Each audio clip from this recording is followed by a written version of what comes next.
Здраво и добре дојде на денешната подкаст епизода. Немам појма која е поред, но е втора од серијалот Како од 30.000 евра годишна добивка да стигнеш до 100.000 евра годишна добивка ако имаш услужен бизнис.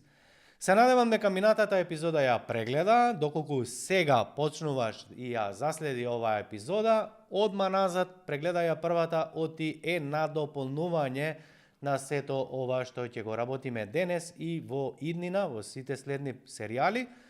И уште еднаш ќе те потсетам дека се овој серијал кој што е наменет како од 30 до 100.000 евра годишна добивка е наменет за предприемачи, сопственици на услужен бизнис. Значи, архитект, инженер, стоматолог, графички дизајнер, не знам, маркетинг агенција, SEO, веб дизајн, што и да работиш. Ако се бавиш со, да кажеме, не знам, коучинг, консалтинг, едукација, сметководство, значи, онаму каде што немаме физички производ. Мене омилена стратегија. Зошто? Затоа што отворено полето, затоа што ако можеби се колебаш се уште си на почеток, супер, сети се дека во светски рамки 8% од бизнисите се во услужен бизнис сектор, што значи има поле за тебе колку сакаш.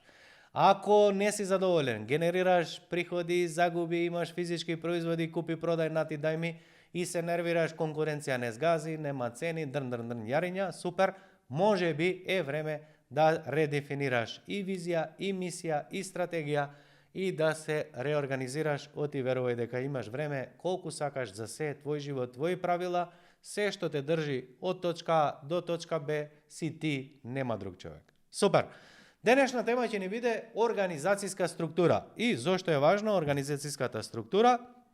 Затоа што секоја една компанија има правила на игра и колку побрзо ја дознаеш таа правила на игра и ја дефинираш во твојот бизнис, толку побрзо ќе најдеш добри играчи кои што ќе сакаат да го играат тој твој бизнис. Сега ќе ти дадам една паралела што значи организацијска структура. Замисли ситуација. Те повикувам ја сега и уште едно 15-20 луѓе, пријатели твои, мој, небитно, ви давам топка, односно земаме една топка, играме на тревната површина, која што нема ни крај, ни почеток, ливада една. И сега играме јас и ти фудбал и сите останати 5-16-30 души небитно. Немаме голови, немаме линии кои што означуваат правила, немаме никакви правила што значи офсайд, што значи фаул, што значи гол, колку време се игра, немаме правила. Со секоја игра, доаѓаме јас и ти и пријателиве, секој ден сакаме да играме и смислуваме правила. Ај сега ти стаи овдека гол, ај не сега помести го овде, ај сега ти играј напред, не ај сега биди голман, не сега ова и секој една нова игра, само нешто менуваме. Замисли уште еднаш ќе кажам, немаш голови, значи нема резултат.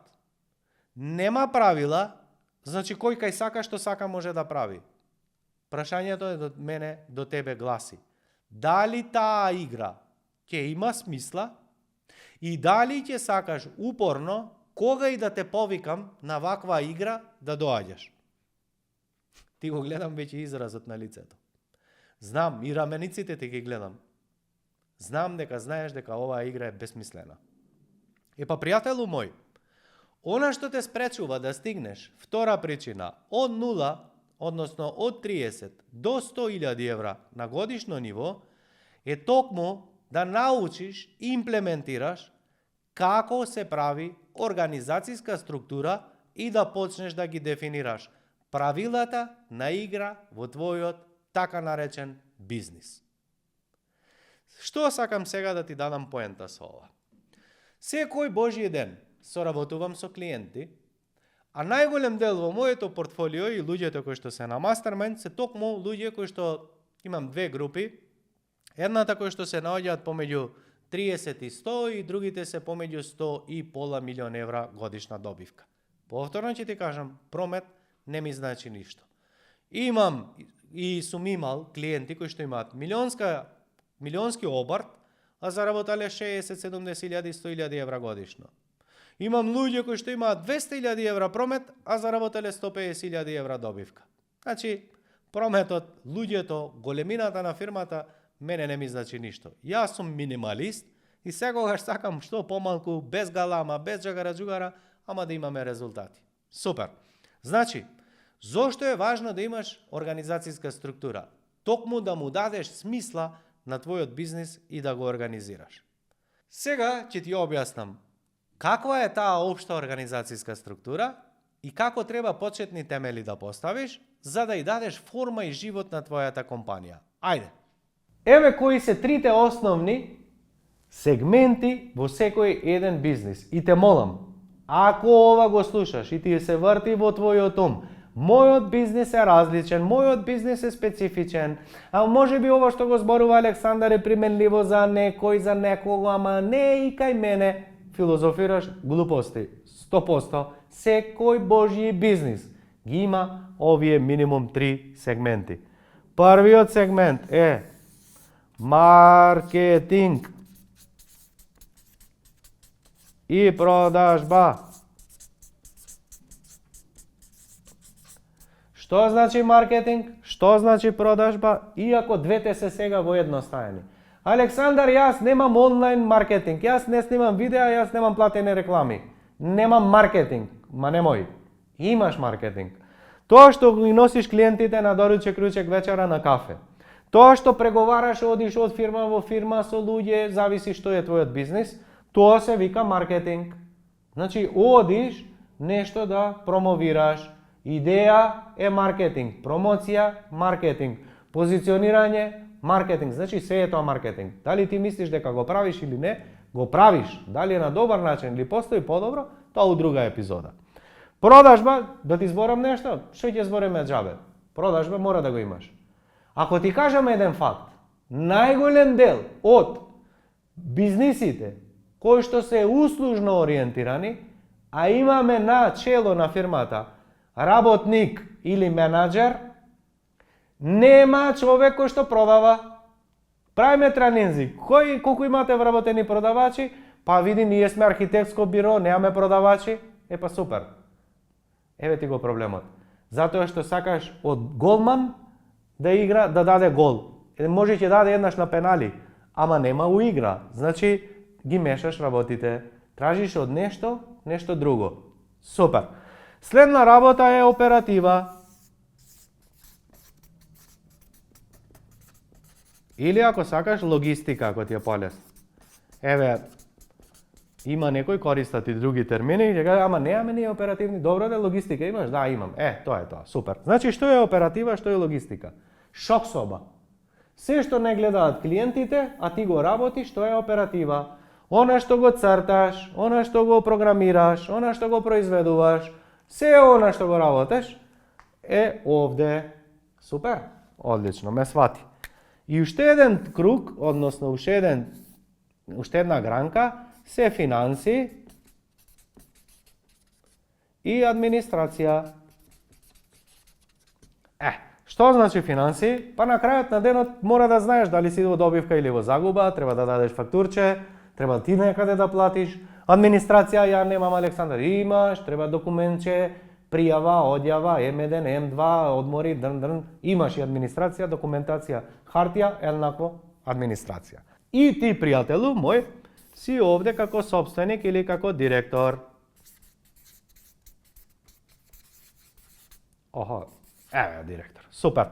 Значи, еве првата организацијска структура. И првиот твој проблем.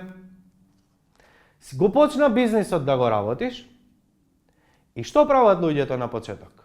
Наместо ова да го стави на хартија и да замисли. Претходната подкаст епизода беше како мојата фирма ќе изгледа во иднина. Тоа би значело супер. Кои луѓе ми се потребни овде? Визија, значи сакам да играм фудбал, теренско игралиште ми треба, да, супер. Па треба и играчи, нели? Тоа е дефинирањето, така? А ние како вработуваме на почеток? Некој да ни помага. се бавиме со програмирање, ама почнаја клиенти да доаѓаат, па сега некој ни треба за дизајн, некој ни треба фронтенд, некој ни треба бекенд, некој ни треба графички дизајнер, некој ни треба, и што правиме ние? Од сите по нешто правиме, се она што ние немаме време да го работиме, го даваме на друг. Но што е првата грешка која што 100 години обстојува во фирмите? Наместо да дефинираме организацијска структура и да ги поделиме работните задачи, што прават луѓето, односно собствениците? Што прават најчесто? Најчесто се обидуваат да најдат личност или очекуваат од нивните вработени да работаат исто како и тие. Значи, неорганизирано, хаотично, прецизно, одговорно, сва и свашта, и на крајот и да биде тоа исполнително. Заблуда. Дали ќе најдеш двајца како тебе? Нема. Двајца како мене? Не. Па зошто мислиш дека било кој вработен ќе може да размислува и да работи како тебе? Нема шанса. Значи, кога ги прашувам луѓето секогаш, а сега и тебе ќе те прашам, каде ти се наоѓаш во твојот бизнис? Дали ти си собственик? Да, ти. Што работиш во текот на денот? Дали ти се бавиш со маркетинг? Кажавме, одиш по фирми, одиш со клиенти, преговараш, договараш, Значи се бавиш и со маркетинг, така? Така е. До вчера викаше не, сега знаеш дека и тоа го работиш. Сега, дали се бавиш и со продажба? Луѓето и фирми и компании кои што заработуваат помеѓу 30 и 100.000 евра годишна добивка, нивниот проблем е што не се бави никој со продажба, освен првиот човек. Што значи? Ти како собственик се бавиш и со продажба. Што е проблемот? Проблемот е што најголем дел или повеќе од 90% од продажбата ја носиш ти. Тебе те нема еден месец у бизнис, продажбата допира. Што е проблемот? Нема континуитет и твојот бизнис иде нагоре-надоле. Така ли е? Така е. Значи ти кога си расположен продаваш, кога не си расположен не продаваш, но нема континуитет. Значи ти се бавиш и со продажба. Супер. А кој се бави со оператива, програмирање, цртање, инженеринг, она? Па ти, така. Оти тоа е причината што го отвори бизнисот. Не ćeš да работиш за Pero Јанко Станко или компани X, па викаш зошто да го работам за него кој можем да работам за себе и отвори фирма. Може би и од факултет директно дојде да отвори фирма, како и да, има различни искуства, не е битно, но ти си и во оператива. Ти црташ, ти дизајнираш, ти кроеш, ти кантираш, ти се забаваш, така, значи си и овде, супер. И сега најчесто кога ќе ги прашам луѓето, кои што се овде, од 30 до 100К, 100К е скратеница америчка, нели, да скратиме нули, 100.000 евра. Најголемиот нивни проблем, односно најчесто кога ми зборуваат, вел, па со ова се бави сопругата. Имаш и такви кои што га, не, финанси не верувам во никого, мора да биде по моја контрола, ја не сакам да знае никој. Добро, не мора. И администрација, тоа никој не сака да работи, супер. Значи, да направиме резиме на сето ова. Се додека ти си во сите овие сегменти, не можеш да напредуваш до 100.000 евра годишна добивка. Еве зошто. Затоа што ти не можеш 10 работи во текот на еден ден да ги работиш стратешки, фокусирано и да ја носиш твојата фирма кон визијата која што имаше за што зборувавме минатата епизода. Што е поентата? Па поентата е да поставиш правила на игра. Зошто ти е важна оваа организацијска структура? Па ја веќе ти кажам сега. Велиш сакам квалитетни вработени. Велиш сакам да дојдам до искусни луѓе. Велиш нема луѓе во Македонија. Велиш сите што се добри веќе некаде работаат.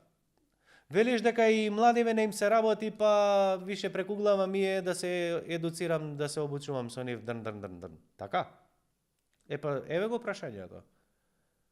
Кога ќе дадеш оглас или кога вработуваш, кого всушност ти бараш? Бараш сваштар како тебе и секој чест, супер е тоа што си го правил и морало да го правиш, во ред. Но дали бараш човек кој што се ќе знае, се ќе слуша некој потрчко помошник, како, не знам, или бараш конкретна работна позиција? Кој е најголемиот проблем при вработувањето? И зошто стагнираат фирмите? Зошто вработените не седат денешни во таа фирма? Зошто често флуктуираат? Затоа што гледаат дека нема леп, нема правила, нема игра. Па порано живеевме у комунизмот, па дедо ти ќе те вработи, па атерот дедо ти ќе голташ цел живот до пензија и цел живот ќе збориш му ебем матер, ме заеба, ти се мочам у државата, да ти ебем фирмата, да, ама отиде животот, брат. Еден живот го пушти низ вода. Денешниве не се такви, брат. Денешниве гледаат YouTube, гледаат Instagram, гледаат социјални мрежи. Цел свет им е на дланка. Денеска гледаат и точно знаат со кого имаат работа. Зошто без јасна организацијска структура не можеш да скалираш напред? Затоа што никогаш немаш да имаш експертски тим. Без тим ти си никој. Без системи, без организација си никој. Ти кога си расположен или накурчен, ќе продаваш, ќе сработиш, ќе запазиш рок. Да, супер. Што правиме кога не си? Кога ти си 24 сати контролираш, ти кој шпага на 5 места, кој октопот, можеш ли на 100 места да бидеш? Не можеш. Значи, за да се дигнеш од 30 на 100.000 евра добивка, тебе ти треба мал експертски тим. Ја не реков онде да вработуваш 100 луѓе, но за почеток да ги дефинираш, а полека како ќе заработуваш, ќе ги пополнуваш. Кога вработуваш му викаш, супер пријателе, ти ќе работаш сега и ова, зашто немаме, но ова е привремено до X време. Што се случува исто, кога немаме јасна организацијска структура? Како ние и со кого ќе подобруваме? Како знаеме што функционира во маркетинг, што не? Кој е одговорен за маркетинг? Братучетка ти што знае да прави објави? Син ти што е мајстор, па он мајстор е за телефони и за објави? Тоа е заебанција пред. 99% од предпремачите несериозни. Кој ги прашам кој е одговорен за маркетинг? Тоа ќерка ми, син ми, они, она. Мајко моја. Значи ти програмирањево, цртањево, архитектурата се уби од работа, се изначита, се изнаправи глупости, па стана човек кај што треба. И сега ти очекуваш некој што знае само да објавува слики да се заебава, затоа што тоа е полешно, не го разбираш. Мислиш дека тоа е доволно? Тоа е несериозна глупост. Зошто мислиш дека стоматологија, право, архитектура е сериозно, а маркетинг е заебанција? Па маркетинг ти носи клиенти. Тој цела наука, бе, човек. Зарем цел сектор ќе го дадеш на било кој? Кога зборуваме за финанси, ти што мислиш ако не научиш да буџетираш, да управуваш, да правиш анализи по проект, по дело, по све, по учинок, ти мислиш дека ќе дојдеш напред? Па кој е тој нов идентитет кој што го има оној предприемач кој што заработува 100+? Одговорност, дисциплинира, контролира бројки, јасно изговара, се држи до цели, изработува проекти, јасно насочен, лидер. Нели тоа го запишуваше в минатиот пат? Па тој личност има нови способности. Затоа, дефинирањето на организацијската, и се вртам татумот и тамо ми е табелава, небитно, дефинирањето на организацијската структура е првиот чекон кон дефинирање на правилата, за кој што ќе зборуваме следно. Кој е одговорен за кој сегмент? Што значи одговорност? Опис на работна позиција, што ти од него очекуваш, докаде му се ингеренциите, кој му се работни задачи, кому одговара, чии наредби следи, кому дава извештај и на крајот на денот што сработил или не, што мериме. За секоја работна позиција, доколку ова го немаш, не е ниту чудо зошто се убиваш од работа и кој ќе ми кажат луѓе, пари има, само работиме чуда, промет има, ама некаде ми бега заработкава. Затоа што играш фудбал без правила. Токму затоа, една од речениците кои што често пати ја велам, не можеш да играш фудбал по правила на кошарка и да очекуваш да ја добиеш играта. Значи, не можеш да играш бизнис од 0 до 30, а да очекуваш твојот бизнис да функционира како часовник и да имаш добивка како компании кои што имаат од 30, односно 100.000 евра годишна добивка. Секое ниво си има своји правила. Запамти за оваа подкаст епизода следно, дека колку побрзо ја дефинираш оваа организацијска структура, толку цела фирма диши послободно. Што се случува со луѓето со кои што соработувам? Број 2 обавезно ја правиме организацијската структура. Знаеш зошто? Од 10 од 10 се жалат, луѓето се неодговорни, на состанок само се договараме, никој нешто не спроведува, се договараме од утре да почнеме вака, они продолжуваат по старо. 100 пати му велам направи така, тој пак прави грешно. Што значи тоа? Тоа значи дека не е јасно прецизирано кој што работи, како тоа треба да го работи, што е доволно добро, кому одговара, да не се повторува исто. Кога бараме од личност одговорност, што значи одговорност? Да му пишеш на хартија, прво да ја дефинираш неговата одговорност. Кој ќе кажат Александар не е одговорен, не е дисциплиниран, жити мајка, зашто? Да правим шпага у фирмава твоја, малку у продажба, малку у маркетинг, малку да редам роба, малку да транспортирам, малку да швајцуjem, малку да се забавам. Зашто кој дел не сум одговорен? Ајде дефинирај ми. Ова е најголемиот предизвик. Ако ти дефинираш дека јас сум овде одговорен и ме примаш на работа заради графички дизајн, мојот опис на работно место е 1, 2, 3, 4, одговарам на тој, ова е извештајот, носам одлуки до овде, дискутирај дали јас сум добар или лош. На овој начин ги пропушташ добрите вработени.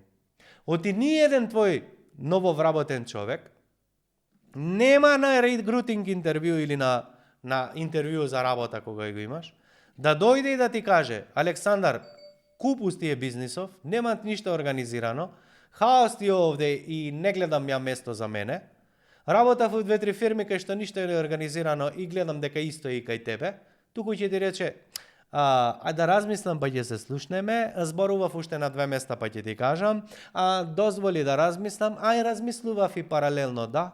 Значи, се ќе слушнеш и ќе мислиш дека тоа е проблемот, а реалноста е дека не ја имаш завршено основната задача, а тоа значи следно. Секој на свое место. Ако си архитект, тамо ти е местото. Продавач, тамо ти е местото. Маркетер, тамо ти е местото. Финанси, тамо ти е местото. Оти кога имаш состанок за предлог, за идеи, за развој, сите се паметни. Сите ќе даваат идеи, ама никој нема да сработи. Сите на маса се паметни, ама никој реализатор, се некој друг да ми ја заврши работата. И ти ова го знаеш и се нервираш. Ама не е проблемот до другите луѓе, туку затоа што немаш дефинирано организацијска структура. За почеток се што треба да направиш е да пронајдеш 3 одговорни луѓе, маркетинг и продажба, 1 за оператива и 1 за финанси и администрација. Дали тоа се твоите луѓе кои што работаат во моментот? Дали ќе вработиш други луѓе? Почни со она што можеш во моментот. Не чекај идеални услови, не е од мајка роден ниеден, не постои идеален менаџер, идеален оперативец, небитно. Тргни и постави го темелот. Ако ти сакаш да играш фудбал, а очекуваш дека сега немам добар голман, па нека бранят сите помалку, сега немам добар центарфор, па сите нека трчаат помалку, па кога ќе имам пари да вработам ја Роналдо, тогаш ќе го вработам, ти никад нема да имаш пари за Роналдо, затоа што Роналдо е последица на добро организиран систем, организацијска структура, и кога го барале Роналдо, барале шпиц кој што има такви и такви способности. Не малку и да брани, малку и да трча, малку и ова, малку и она. Значи, или имаш 100% експерт, или имаш 100% на 100 места аматер. Секогаш кога со луѓето со кои што соработувам, веднаш ја имплементирале ова организацијска структура, јас ти гарантирам, месец дена излегуваш од оператива, месец дена тимот се олеснува и почнува да функционира самостојно. Месец дена доаѓа нов вработен каков што сакаш. Месец дена имаш слободно време колку сакаш, а тоа е првиот чекор кој што го барам од тебе. да излезеш од оператива, за да можеш се ова што го зборуваме. Не си го гледал па сега здравје. Шубаво збори Александар, па да, ова има смисла, колку е интересно, се тоа нема никаква смисла. Оној момент твојот бизнис ќе порасне. Кога ова што го гледаш, почнеш на хартија да го ставаш и да го применуваш. А за тоа ти треба време да размислиш. Каква е организацијската структура, кого да поставам, кого убива, кого не го бива, ќе вработувам ли, ќе ги ставам ли нив, во кое време, тоа бара размислување. Немаш напредок, знаеш зошто? Затоа што бизнис не е оператива. Или поточно, оператива не е бизнис. Ако ти скокаш цел ден помалку ова, помалку тоа и не размислуваш стратешки, не работиш правилни работи, не реков лесни, не реков едноставни, се тоа бара муда или храброст од тебе да го имплементираш, ама ова е нешто што те носи праволинески кон 100.000 евра добивка. Дали ќе го направиш сега, за 5 години, за 10 години, оставам на тебе на крајот на краиштата. Ако сето ова што го зборувам ќе ти помогне во рокот една година од 30 да се дигнеш на 100.000 евра, и имаш 30 години, имаш уште наредни 30-50 години да живиш како господин. И простор да се развиваш. Не сакаш ова да го применуваш. Тераш по свое. Си мислиш дека не мора збори Александар глупости. Океј, твој живот, твој правила. Но пропушташ 10, 15, 20 години додека ти пукне филмот и да речеш доста е, не оди вака, морам да седнам и ова да го правам и ќе го спроведеш ова. И види ќе ти останат само 2-3 години фини за живот. А што до тогаш ќе се случува, каков живот ќе имаш, каков бизнис, колку луѓе, каков кадар, ја не можам да предвидам, ама ти знаеш каков тој може да биде. За крај, заврши организацијска структура, под видеото доле имаш линк, пишува newsletter екипа, односно пријава, кликни, пријави се, оти секој месец организирам бесплатни тренинзи, кај што не се снимаат, па ќе можеш да дојдеш кај човек, да поставиш прашање, да ти помогнам ако имаш некоја заблуда, како да организираш, кои луѓе, како што, знам дека имаш милион и едно прашање, како и луѓето со кои што соработувам, не се грижи, не сум човек ја од клупа или од книга, сето ова што ти го зборувам го работам на дневна база, така да, ќе ме зачудиш ако ми поставиш некој прашање кој што до сега не сум го добил. Се гледаме во следната епизода.